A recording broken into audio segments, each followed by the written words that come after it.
Bang Imam ini kan orangnya ulet, tangguh, pokoknya semangat terus lah ya. Jarang mengeluh, motivasinya sangat-sangat tinggi untuk bekerja ya. Visi kerjanya cukup baik ya.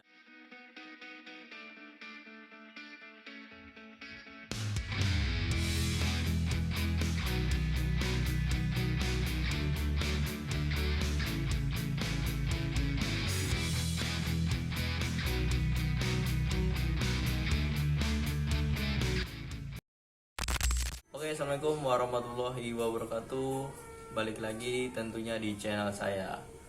Oke, pada kesempatan di konten kali ini saya mau mereview nih salah satu akun dari seorang youtuber atau konten kreator di YouTube yang tentunya udah nggak asing lagi untuk kalian semua yang sempet kalian tonton juga. Kadang saya juga nonton teman-teman ya, karena keseruannya, karena pembawaannya cukup enak gitu dilihatnya, dengan alat dan perangkat yang seadanya, tapi cukup baik ya teman-teman ya. Outputnya, hasilnya cukup bisa bikin kalian bisa termotivasi dan ada hiburan juga. Yaitu siapa dia?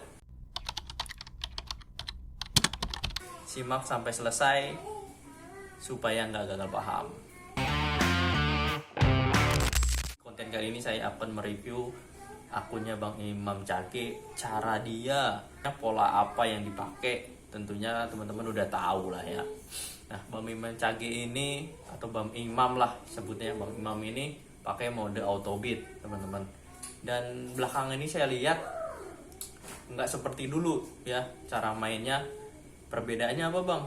Dulu sama sekarang perbedaannya. Kalau yang sebelum-sebelumnya saya lihat konten-kontennya awalnya itu sebelum pakai motor baru atau NMAX ya, itu dia pakai namanya semua layanan hidupin teman-teman ya. Dapat apapun dia bawa, mau put, mau gomat, mau gosok sekalipun ya, nggak tahu dah ya itunya diaktifin atau enggak. Tapi yang penting kalau saya lihat kontennya tuh ada foodnya diambil, gosennya diambil, goretnya diambil, semuanya pokoknya yang masuk diambil, yang penting performa 100%. Nah, belakangan ini saya lihat Bang Imam ini cuman pakai yang namanya fitur gosen dan goret aja teman-teman ya. Mungkin dia udah ngerasa buang-buang waktu nih kalau ngambil layanan food terutama ya. Karena kita tahu sendiri food itu kalau kita dapet ya begitu, kena restoran yang lama atau apalah ketemu ya, itu mungkin banyak menyita waktu. Makanya Bang Imam ini matiin aja tuh fitur foodnya. Nah, itu yang saya lihat ya belakang ini. Nah, sebelum membedah apa sih kenapa akun yang Bang Imam ini cenderung stabil atau malah pendapatannya itu tetap gacor aja teman-teman ya. Nah, tentunya seperti apa yang sering saya sampaikan, sering saya share di konten, yang paling terpenting kalau yang saya lihat, Bang Imam ini kan orangnya ulet, tangguh, pokoknya semangat terus lah ya. Jarang mengeluh ya gitu. Motivasinya sangat-sangat tinggi untuk bekerja ya. Visi kerjanya cukup baik ya. Semangat pokoknya, jarang mengeluh gitu teman-teman ya. Nah, kalau yang pertama-tama saya lihat, yang saya tangkap ya, hampir semua konten kreator yang akunnya bagus-bagus itu, yang paling saya soroti yaitu jelas sisi pendapatannya dulu.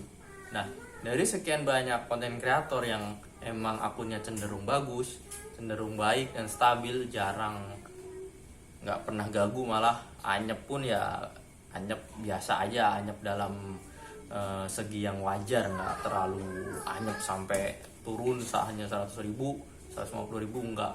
Ini cenderung lebih ke stabil. Nah, ini yang saya soroti yaitu pertama pendapatannya. Lagi-lagi pendapatan yang sangat menentukan ya teman-teman ya. Kedua, dari segi durasi online. Nah, durasi online Bang Imam ini kayak gimana Bang?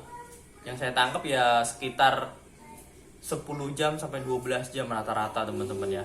Jarang yang sampai namanya 14 jam atau bahkan lebih. Kalaupun lebih itu dia pendapatannya juga lebih teman-teman ya. Nggak bisa dibilang dalam waktu 12 jam lebih itu dia pendapatannya sama ketika waktu 12 jam. Misalkan ketika waktu 12 jam atau 10 jam itu hanya tercapai 300 atau 350 ribu atau 400. Begitu dia naikin nih jam online-nya, misalkan taruh di 14 jam atau 15 jam, itu bisa 600 atau bisa 500. Itu masih tergolong ideal teman-teman ya. Atau kalau di materi saya, di metode saya itu namanya itu kedua hal itu, poin kedua. Terus terkait tentang kiloan atau argo. Nah tentunya kita tahu Bang Imam ini sering namanya identik dengan kata ngebolang, kemana aja dibawa dia.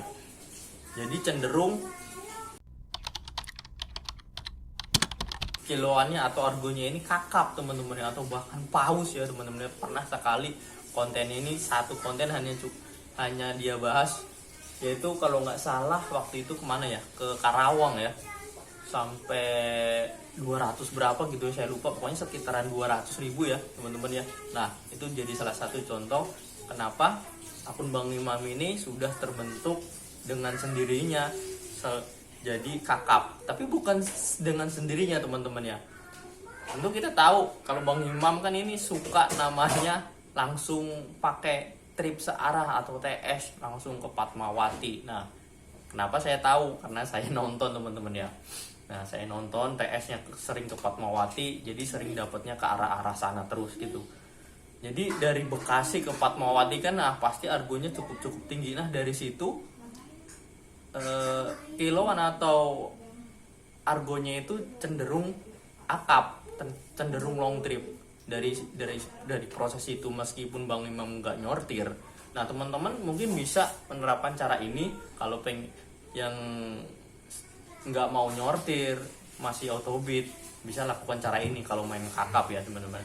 Cuman kalau main under itu lebih sulit teman-teman. Kalau main autobid itu ya, bukan berarti nggak bisa, tapi sulit banget, malah sulit dibandingkan teman-teman yang nyortir tapi ada komfortnya, itu lebih sulit mode ini. Tapi kalau untuk long trip itu lebih mudah, tinggal pakai TS-nya kan biasanya ada dua kan, kalian kalau emang ininya platinum atau gold ya, biasanya ada dua kan ya TS-nya, itu bisa dimanfaatkan. Nah tadi ketiga berarti argo atau kiloan ini cenderung long trip teman-teman ya.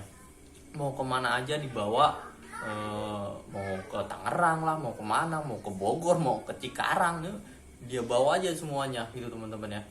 Jadi cenderung long trip ininya.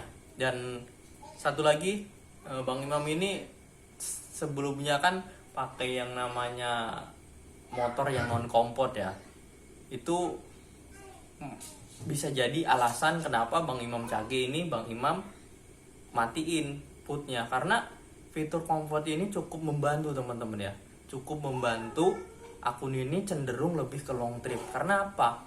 Karena comfort ini cenderung lebih panjang juga, jadi membantu Bang Imam ini akunnya semakin jadi kakap teman-teman ya. Terus selain jadi kakap, terus jadinya super prioritas dalam segi kompor. Kalau kompor kan jangankan nggak hujan atau apa, itu aja ngebles juga, siang bolong aja ngebles teman-teman kalau kompor itu. Karena mungkin ya dari segi motor yang tersedia fitur kompor itu belum sebanyak yang motor-motor yang non kompor ya. Nah itu ketiga. Terus yang keempat tentunya setelah dilihat positifnya, keunggulannya, pasti ada namanya kelemahannya. Sering ngosong dari misalkan dari Tangerang itu ngosong, atau dari mana gitu ngosong teman-teman ya, supaya biar asal pulang aja gitu. Jadi kelemahannya itu teman-teman ya, kalau pemain long trip tapi nggak mau nyortir itu kayak gitu kelemahannya. Dia mau istilahnya mau pulang nggak, TS-nya nggak kena, atau dia pengen nyortir nggak mau ya kan teman-teman. Kalau nyortir ya asal dapat aja sebetulnya bisa nyambung-nyambung, misalkan nyortir asalkan arahnya ke timur lah ya. Kan Bang Imam ini kan rumahnya di Bekasi ya, misalkan dari barat kan, kalaupun daripada dia ke selatan mendingan dia ngosong gitu teman-teman ya. Kalau ke selatan kan agak jauh dia kalau pulang ya. Nah dari situ kan kelemahannya tentunya pemain Autobi itu begitu, asal kemana aja bawa itu ya begitu, ngikutin server aja, jadi capek teman-teman.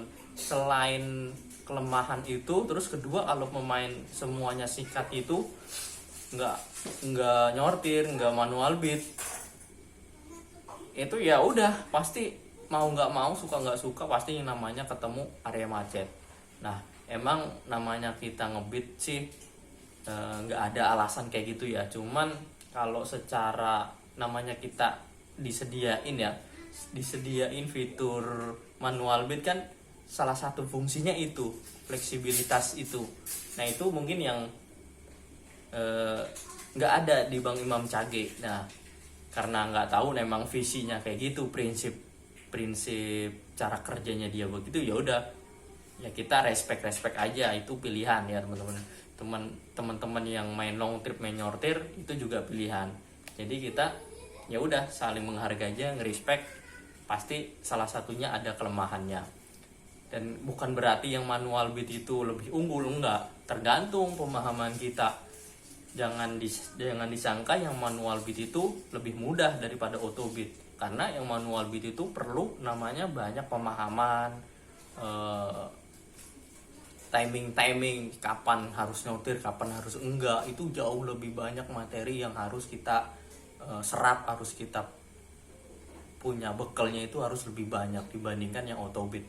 Yang auto beat cuman simple aja, tinggal auto beat kemana aja bawa, asal dia mau aja, asal nggak ngeluh aja gitu teman-teman. Intinya isi itu, pemain auto beat itu yang penting intinya nggak usah ngeluh kemana, mau macet mau apa, sekalipun itu areanya rawan begal. Nah ini salah satu juga nih teman-teman ya, apalagi Bang Imam ini kan sampai malam ya, sampai malam itu sebetulnya dia itu kalau siang itu tidur, kalau saya lihat di kontennya itu sempat tidur sampai 2 jam kalau nggak salah. Saya pernah lihat kontennya itu, dia kalau ditanya itu sempat tidur juga selama 2 jam, jadi dia mulai lagi habis asar kadang gitu teman-teman. Nah itu ketemulah dari sore sampai malam, jadi sempat yang namanya ke area-area yang rawan begal gitu ya teman-teman ya. Itulah bahayanya kalau kita auto beat teman-teman. Kalau teman-teman ngerasa areanya ini kurang aman dan kondisi situasi waktunya nggak memungkinkan untuk kita ambil, kalau emang auto beat ya menurut saya nggak usah diambil atau perlu di cancel. Karena pertama nyortir aja nggak mau, apalagi cancel gitu kan. Ininya mindsetnya kan gitu, jaga PF gitu, apalagi sampai cancel. Jadi mau nggak mau diambil juga teman-teman, selama itu dia ngerasa wah dia nanti aja, yang penting bismillah aja gitu kan, ya nggak masalah kalau yakin gitu teman. Cuman lebih baik menurut saya ya, kalau pemain auto beat, kalau seperti Bang Imam ini, sebaiknya kalau emang sekiranya rawan daripada kita mempertaruhkan nyawa, ya emang kita balik lagi ke keyakinan. Yang penting yakin, bismillah kan, nggak sampai di situ doang, usaha kita untuk menjaga atau keamanan kita yang paling penting. Nah itu review sedikit tentang akun dan cara ngebeatnya Bang Imam Cage, atau teman-teman yang pakai cara atau pola auto beat ya teman-teman ya. Oke, sekian itu. Ini bukan maksud menjudge atau apalah, disclaimer ya teman-teman ya, atau saya sok tahu atau apa, yang mungkin cara saya menyampaikan review ini bisa salah bisa benar ya, diambil sisi positifnya aja teman-teman. Bukan saya merasa sok jago, bukan saya merasa sok suhu. Dan satu lagi, saya itu nggak pernah mau dipanggil yang namanya suhu, guru sebetulnya teman-teman ya.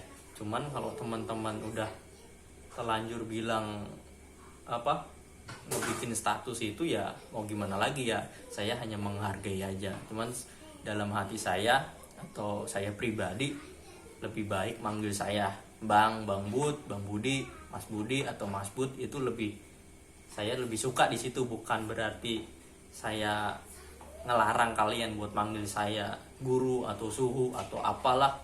Silakan aja, bebas. Tapi saya lebih suka nih ya teman-teman, lebih enak ya, lebih enak gitu ya dipanggil Bang Budi, Mas Bud, Bang Bud, itu lebih enak ya. Tapi saya nggak ngelarang kalau kalian mau manggil saya guru atau suhu atau apalah sebutan kalian. Itu mungkin saya tangkap sebagai bentuk apresiasi karena apa yang telah saya sampaikan, telah saya share ke kalian semua, itu memiliki nilai-nilai yang manfaat, seperti halnya guru-guru kita waktu zamannya sekolah telah memberikan ilmu ya teman-teman. Sama dengan halnya seperti saya di sini, konten ini memberikan ilmu, wawasan saya, pengalaman saya untuk teman-teman supaya akunnya menjadi yang lebih baik. Oke, sekian, kurang lebihnya mohon maaf. Wassalamualaikum warahmatullahi wabarakatuh. Salam satu aspal.